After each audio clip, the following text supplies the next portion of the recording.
এটা আমরা এবং মামুদের নির্বাচন হয়ে গেছে, যেটা হয়েছিল আওয়ামী লীগ জাতীয় পার্টি। এবং শুধু তো ঘুষ কিংবা টাকা চুরি করাই দুর্নীতি না, অনৈতিকভাবে চাঁদা নেয়া কিংবা দলীয় অর্থের হিসাব না দেওয়া, এগুলোও তো দুর্নীতি। তাহলে আমরা কি করে বুঝবো যে কোনটা দুর্নীতি ইস্তফা দেওয়ার মতো আর কোনটা ইস্তফা দেওয়ার মতো না? জি দেখুন তুষার ভাই, কথা দিয়ে তো হাতি ঘোড়া সবই মেরে ফেলা সম্ভব। আপনি আজকে দেখুন যে টিআইবি একটি সংবাদ সম্মেলনে জানিয়েছে যে 24 সালের অক্টোবর মাস থেকে শুরু করে 25 সালের নভেম্বর মাস পর্যন্ত এই এক বছরে সরকারি ঘুষ লেনদেন হয়েছে তার 23 সালের রাজনৈতিক সরকারের চেয়ে শতকরা 15% বেশি।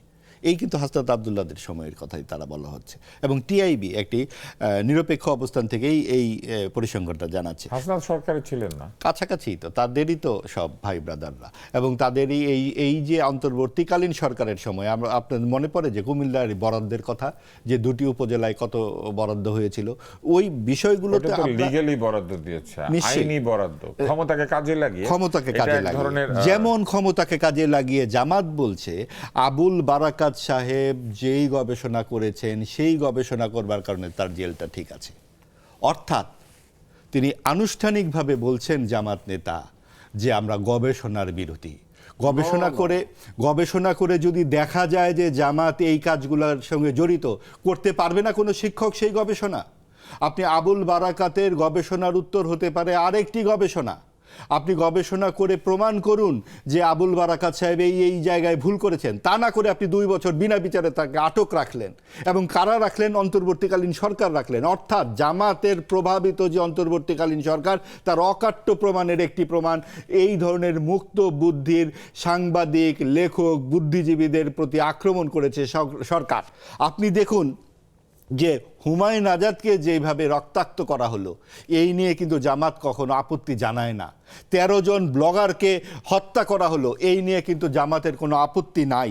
বাংলা ভাইয়ের উত্থান হলো, 64 জেলায় একসাথে বোমাবাজি হলো, জামাতের একটি প্রতিষ্ঠিত রাজনৈতিক দল হিসেবে তাদের অবস্থান পরিষ্কার করা দরকার নয় কি? এই যে মুক্ত চিন্তার প্রতি বারবার আঘাত হয়, বিভিন্ন রকমের লেখকদেরকে নির্যাতন করা হয়, জামাত কখনো কোনো পরিষ্কারভাবে তাদের অবস্থান ক্লিয়ার করে না। আপনি সংসদে আপনি দেখুন, তখনও জামাত ছিল, এখনও জামাত আছে। আমাদের যে বাংলাদেশের আগামী দিনের ভবিষ্যতে লেখকরা কতখানি চিন্তা করতে পারবে, কতখানি প্রকাশ করতে পারবে, আমরা তো শঙ্কিত। কারণ তাদের যে ট্র্যাক রেকর্ড আমরা দেখতে পাই, সব সময় মুক্ত বুদ্ধির উপরে, মুক্ত চিন্তার উপরে তাদের আক্রমণ। আজকে আবুল বারাকাতের সম্পর্কে তারা সরাসরি বলছেন শাহরিয়ার কবির সাহেবের দোষ কি? তিনি জামাতের বিভিন্ন বিষয় নিয়ে লেখালেখি করেছেন, এই তো সাংবাদিক শাহরিয়ার কবিরের দোষ। সেই জন্য তিনি এখনো আপনি জেলের মধ্যে আছেন। কাজেই আপনি যদি আজকে এই পরিস্থিতি দাঁড়ায়, মুক্তিযুদ্ধ করলেই যদি বলা হয় যে আপনারা চেতনা ব্যবসা করছেন, মুক্তিযুদ্ধ নিয়ে ব্যবসা করছেন, আমাদের কথা তো ভাই সবাই মিলে আমরা মুক্তিযুদ্ধ নিয়ে ব্যবসা করি না কেন? কেন আপনাদের মুক্তিযুদ্ধের বিরোধিতা করতে হয়? কেন বঙ্গবন্ধুকে এবং শ্রদ্ধেয় নেতাদের সম্পর্কে আপনার আজে বাজে কথা বলতে হয়? আমরা সবাই যদি মুক্তিযুদ্ধের চেতনায় উদ্দীপ্ত হতে পারতাম, তাহলে তো আর আওয়ামী লীগ নিজের পকেটে একা মুক্তিযুদ্ধকে ঢুকাতে পারতো না। আমরা সকলে মিলে মুক্তিযুদ্ধকে নিয়ে নানান রকম হেয় করি দেখেই তো আওয়ামী লীগকে একা এই কথা বলে তারা নিজেরা মুক্তিযুদ্ধের একটা মুখোশ পরে বসেছিল। আপনি যদি মুক্তিযুদ্ধের চেতনাটাকে আমরা বাস্তবায়ন করতে পারতাম, এটা তো মুখে মুখে আওয়ামী লীগ কি মুক্তিযুদ্ধের চেতনা ধারণ করেছে? তাহলে কি সে কওমি জননী হতো? তাহলে কি সেই ধর্মনিরপেক্ষতার চর্চা করতো না? দেশে 4 রকম শিক্ষা ব্যবস্থা কেন অব্যাহত রাখলো আওয়ামী লীগ? তারা তো কখনোই বলেনি যে এই একটি দেশে একরকম শিক্ষা ব্যবস্থা করা দরকার, একই দেশে 80 যুদ্ধের চেতনার সাথে কওমি জননী হওয়ার অসুবিধা কি? অবশ্যই অসুবিধা আছে, কারণ মুক্তিযুদ্ধে তারা তো বাংলাদেশের নাগরিক, উনি তাদের জননী হয়েছে। এই যে 4টি স্তম্ভ, ধর্মনিরপেক্ষতা, সমাজতন্ত্র, গণতন্ত্র। ধর্মনিরপেক্ষতা এই যে আমাদের সংবিধানে, রাষ্ট্র তো আর জননী হয় না, উনি হয়েছেন। উনি তখনই হলেন যখন তিনি ধর্মনিরপেক্ষতাকে বিশ্বাস করলেন না।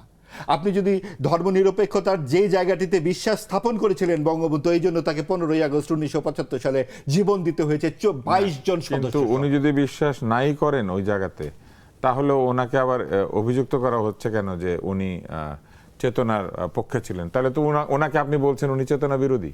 এবং ওনাকে আমি যেটা বলতে চাচ্ছি, আমার কথাটা যদি একটু মনোযোগ দিয়ে শোনেন, উনি বহিরঙ্গটুকু খালি ব্যবহার করেছেন। উনি মুক্তিযুদ্ধের বহিরঙ্গ, বাইরের মুখোশটা ব্যবহার করেছেন, অন্তরঙ্গে যেই মুক্তিযুদ্ধের নির্যাস সেটা দেশের মধ্যে চর্চা করেননি। ধর্ম নিরপেক্ষতা যদি তিনি চর্চা করতেন তাহলে এত বিপুল বিচিত্র শিক্ষা ব্যবস্থা থাকতো না, এবং শিক্ষা ব্যবস্থা এই ৯-৬ করে আমাদের চারদিকে এক ধরনের সাম্প্রদায়িক উল্লম্ফন হতো না। সেই জায়গাটি যেভাবে ১৭ বছর আওয়ামী লীগ করেছে, তার আগে বিএনপিও করেছে, জামাত তো সবসময়ই করে। এই ধর্মাশ্রয়ী রাজনীতি করতে গিয়ে আমরা আমাদের ধর্ম নিরপেক্ষতা হারিয়েছি, যেটা বাংলাদেশকে পাকিস্তান এবং ভারতের থেকে আলাদা করেছিল। ভারতের সংবিধানেও কিন্তু ধর্ম নিরপেক্ষতা নেই। ভারত এটা ৭৬ সালে সংবিধানে যুক্ত করেছে, আমরা ৭১ সালে করেছি। আর পাকিস্তান তো একটা ইসলামিস্ট দেশ। গত ৭০ বছরে কোনো সরকার পাকিস্তানে ৫ বছর মেয়াদ পূর্ণ করতে পারেনি। এই পাকিস্তানের উচ্চ শিক্ষার জন্য আমাদের শিক্ষামন্ত্রী যান এবং তিনি বলেন আমি পাকিস্তানের শিক্ষা ব্যবস্থা দেখে মুগ্ধ। আমরা যখন ৬.৫ প্রবৃদ্ধি অর্জন করি, আমরা ৩.৫-এর কাছে যাই আমরা উচ্চশিক্ষা গ্রহণ করার জন্য, এবং আমরা সারা বছর আমরা বলি যে ভারতীয় আধিপত্যবাদ। কারো যদি প্রবৃদ্ধি কমও হয় তার শিক্ষা ব্যবস্থা তো ভালো হতে পারে। শিক্ষা ব্যবস্থা তো প্রবৃত্তির সাথে সম্পর্কিত, কারণ আপনার প্রবৃত্তি কিন্তু অনেক কিছুর সঙ্গে আসে। আপনার এরকম একটা প্রাণবন্ত জাতি, আপনি দেখুন আওয়ামী লীগের বিরুদ্ধে আমরা এত সমালোচনা করি, তারপরেও বিশ্বব্যাংকের তথ্য আপনাকে কি দিচ্ছে জানেন? ২০১০ সাল থেকে ২০২৫ সাল পর্যন্ত এই ১৫ বছরে সারা বিশ্বের প্রবৃদ্ধি যখন গড়ে ৩.৫%, তখন বাংলাদেশের প্রবৃদ্ধি ৬.২৪, যেটা মাত্র ৫টি দেশ অর্জন করেছে। চীন সবচেয়ে বেশি ৭.৫, বা বাংলাদেশ সেখানে আছে। এখন আপনি বলতে পারেন আওয়ামী লীগ তো এত কর্তৃত্ববাদী শাসন করলো, এত লুটপাট করলো, তারপরেও এই অবস্থা কেন? আপনি ২০২৪ সালে যখন আওয়ামী লীগ ক্ষমতা ছাড়ে তখন আমাদের রিজার্ভ $650 বিলিয়ন, আর বিএনপি যখন ২০০৬ সালে যায় তখন ছিল $৭২ বিলিয়ন। তার মানে আমরা বলতে চাই না যে উন্নয়ন কখনো গণতন্ত্রের বিকল্প হতে পারে, যেটা আওয়ামী লীগ বলেছিল। তারা বলেছিল আমরা উন্নয়ন দিচ্ছি, গণতন্ত্রের দরকার নাই, আমরাই এখানে থেকে যাব রাতের বেলা নির্বাচন করে। সেই জায়গা থেকে ২৪-এর গণ অভ্যুত্থান হয়েছে, তারপর সাম্প্রদায়িক শক্তি সেটাকে হাইজ্যাক করে নিয়েছে অন্তর্বর্তীকালীন সরকারের পৃষ্ঠপোষকতায়। তারপর তারা নিজেরা নির্বাচন করেছে। এটা আমরা এবং মামুদের নির্বাচন হয়ে গেছে, যেটা হয়েছিল আওয়ামী লীগ জাতীয় পার্টি এবং জাতীয় পার্টি ফ্রিডম পার্টির মতো। আপনি একটা লম্বা সময় কথা বলেছেন, কিন্তু এই বিরতিটা প্রায় পুরোপুরি আপনি নিয়ে ফেলেছেন।